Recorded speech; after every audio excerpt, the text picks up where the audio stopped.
What's up, everybody? Good morning. I know we're all feeling good. Well, not all of us, but a lot of us are feeling good this morning after what happened last night. And it feels like we have a new lease on life for me personally. Life, things feel good again, man. This team, I know things aren't perfect, but it's starting to look like things are at least good enough to where we could get to the point where we might be able to look back on this season and say, by some measure, it was a success. And that's ultimately what I want. I don't want this team to have bad seasons. I don't want this team to go through hardship.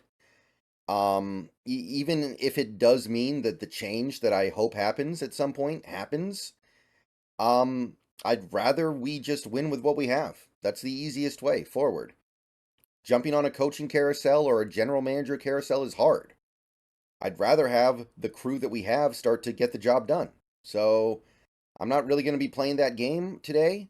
What I'm going to be doing instead is looking at the NFC playoff picture from a bird's eye view and talk through basically what needs to be thought about because things are getting really muddy in the NFC right now, and I want to try to kind of stream of consciousness go through what we need to be thinking about as Seahawks fans these last 3 weeks.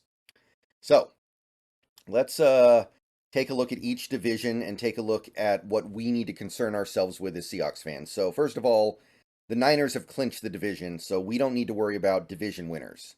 That doesn't matter at all. Each division will have one team win the division, and then there are 3 wild cards. We're competing for those 3 wild cards. So let's try to break it down team by team. NFC East is easy. Cowboys and Eagles are in. One of those teams will win the division. The other team will make the wild card. It doesn't really matter who to us. I guess we beat the Eagles, but it's not like we're going to jump the Eagles unless they lose out and we win out, which that's not going to happen. So I don't really care who wins the NFC East. All we need to know is that one of the wild card spots is taken up, and we don't have to worry about the other 2 teams. I know the Giants are still mathematically in it, but we're going to just say they don't get in because that's silly. So that's the NFC East. That's easy. All right, so NFC North. Lions, they're going to get in. They're basically secure. It would take an unholy miracle for the Lions to not get in. So the Lions are going to get in, and it kind of sucks because we do own the tiebreaker with them, but I suspect we're better off just letting the Lions win that division, and they're 96% they're probably going to do it. So with that being the case, the teams we have to think about in the NFC North are the Vikings and Packers. So let's start with the Vikings here, because as of right now, the New York Times playoff scenario simulator, which I'm not saying that their simulator is the best simulator, but it is a simulator, has the Vikings at 53% to get in, which I really don't agree with. I don't think that's... I think their odds of getting in are actually much lower. They are currently 7-7, same as the Seahawks. And you take a look at their schedule. They have 2 games against the Detroit Lions and then 1 game against the Packers. Those are 3 games that are going to be difficult at best and really, really hard at worst. So they have a tough schedule, and they are in a position where they might need to win out, and they definitely need to win at least 2. And then you got the Packers, who are on life support now because they've lost a couple of tough games. They're down to 23%. They're 6-8 right now. You look at their remaining schedule, it's not bad. They have Carolina, they have Chicago, and then sandwiched in between those 2 games, they go to Minnesota. So the ideal scenario here would be for the Vikings to lose both games to the Lions, home and home, and then beat the Packers. And then the Packers can beat the Panthers and beat the Bears. It doesn't matter at that point. If they lose to the Vikings, that would mean the Vikings are 8-9 and the Packers are 8-9, meaning that neither team is a real threat for the postseason. I'm not going to count the Bears in here. I'm not even going to look at them like they're not getting in. The Bears, like, it was fun for a little bit there. I know technically they're still alive, but they're not getting in. I'm not going to entertain that. So Vikings lose both games they have coming up to the Lions. Packers lose that 1 game to the Vikings. That puts both teams at 8-9. They're out of sight, out of mind at that point. So no wild cards come from the NFC North. And that's very reasonable. It's very reasonable to say the Vikings are not going to be able to beat the Lions and that they can get their one remaining win on the season against the Packers. That's probably even going to be the expectation from Vegas by the time we get to those games, depending on what the Vikings have going on at quarterback, I guess. Okay, so where this gets complicated is the NFC South, and this is going to take a minute to untangle here. So I'm going to skip the NFC South and come back to it because this is kind of the make or break division of the NFC wildcard hunt. Because you go to the NFC West, you can see that the Rams and Seahawks have an almost equal playoff odd right now. So this is where things get really difficult to untangle as a Seahawks fan, because the Rams own the tiebreaker on the Seahawks no matter what. If the Rams have the same record as the Seahawks at the end of the season, they are getting in. And here is my concern with the Rams right now. The issue is the Rams have a home game against the Saints on Thursday night. That's a game that can go either way, but my concern is that they then have road Giants with Tommy DeVito, presumably, and road Niners, and the Niners are very likely going to have nothing to play for and be resting starters in Week 18. Like, I watched some of their Cardinals game, and there were like 4 different instances of a Niners star player getting injured and having to come off the field for a couple plays, which I'm sure is terrifying for every Niners fan. Like, that is the one thing that seems like it can stop the team right now. So I would be very surprised if the Niners have anything to play for Week 18, and if they don't, I expect them to just give the game to the Rams. So these last 2 games should be pretty easy for the Rams to win. That gets them to 9 wins, and then it kind of all comes down to this last game against the Saints. And I'm sorry, not last game, but next game against the Saints. And here's the problem. The Saints are another team that is involved in this wild card race. So this is a gamble, and we're going to have to figure this out by Thursday night. Who do we want to win? The Rams or the Saints? Would we rather the Saints just get purged from the race as much as possible? Because we already know we're losing the tiebreaker to the Rams and we might need to just concede that to them? I don't know. This is the part that's really hard. Because it looks like the Rams are going to win their last 2 games, and they get the Saints at home.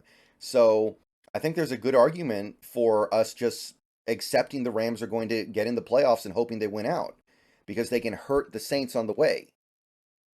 And you take a look at now, let's jump over to the NFC South here, because like I said, this is the part where things really get difficult to tangle, or untangle rather. It's tangled, and you need to untangle it. Let's start with the New Orleans Saints here. They're the current second place behind a tiebreaker. After that Rams game, they then play the Tampa Bay game, and then they play Atlanta, who by that point will probably be offering up a pretty easy win. So it seems to me that this New Orleans versus Tampa Bay game in Week 17 is going to decide who wins that division. And what we want to avoid is one of those teams maybe getting a wild card spot because they hung around enough to where they could lose that game and still get in with 9 wins. Now, the easy way to handle this is for the Seahawks to win out. If the Seahawks win out and get to 10 wins, it is overwhelmingly likely that they make the playoffs. But just to give ourselves an alternate path of 9-8, if we win 2 games and lose 1 to end the season, which that's possible. I mean, this team, they are, I mean, every team in the league I feel like is pretty inconsistent, except maybe the 49ers. And the 49ers went on a 3-game losing streak when they had some injuries, so maybe even them. But the Seahawks are certainly capable of losing one of these last 3 games, and I know that if we go 9-8 and back into the playoffs as a 7 seed, people are not going to get excited about that, but I still would prefer it to going 9-8 and not getting in. If you're going to go 9-8, you may as well get one more game to play, as far as I'm concerned. So I'm trying to figure out what is the best way for the Seahawks to get in at 9-8. And let's keep in mind here, we also own the Saints' 3rd round pick potentially, depending on what happens with Denver over in the AFC. So that also needs to be factored in a little bit, although I don't think that's worth anywhere near as much as a playoff berth. I care way more about the playoff berth than a slight adjustment in a third round pick. Like, that's goofy. Um, so trying to piece this out. Let's start with Atlanta here because they're going to be easy. 6-8, they're 7%. They basically need to win out. Atlanta needs to win out. They have the Colts who are good, the Bears who are competitive right now, and then they have a road game against the Saints who are going to be fighting for their life. They're out. Like Atlanta's not doing anything, so just count them out. Pretend they don't exist. So we have a little bit of a fracas between probably if Tampa Bay wins the division. Let's say they do because right now they're the favorite to win that division. You have a little bit of a battle between the Saints, Rams, and Seahawks to get that wild card spot. Those last two wild card spots in this scenario. And while we're guaranteed to lose the tiebreaker to the Rams, with their only competitive, really tough game left, have a chance to punish the Saints. So what I'm trying to say is, as much as I don't enjoy saying it, we might want the Rams to beat the Saints and then the Saints to get beat by Tampa Bay, so that just sinks them. And that would basically end the Saints' hopes because at that point they would be guaranteed a losing season. They would be 8-9 at best if they beat Atlanta last week of the season, which they probably will. So it's disappointing that we're here for sure. We had the opportunity to do something about this. But I just look at this Rams schedule and I'm like, they're going to get 2 easy wins to end the season. I know they're road games, and I know they have to travel really far to get to New York, and I know Frisco always beats them, but it seems to me the Rams are going to handle their business in these 2 games. So, knowing that, then I think our best bet is for them to actually beat the Saints. That gives us a little bit of breathing room if the Saints can lose their next 2 games. And they're both road games. They're both against pretty good teams. They've already gotten beat by Tampa Bay earlier this year. Yeah, it wasn't even that close.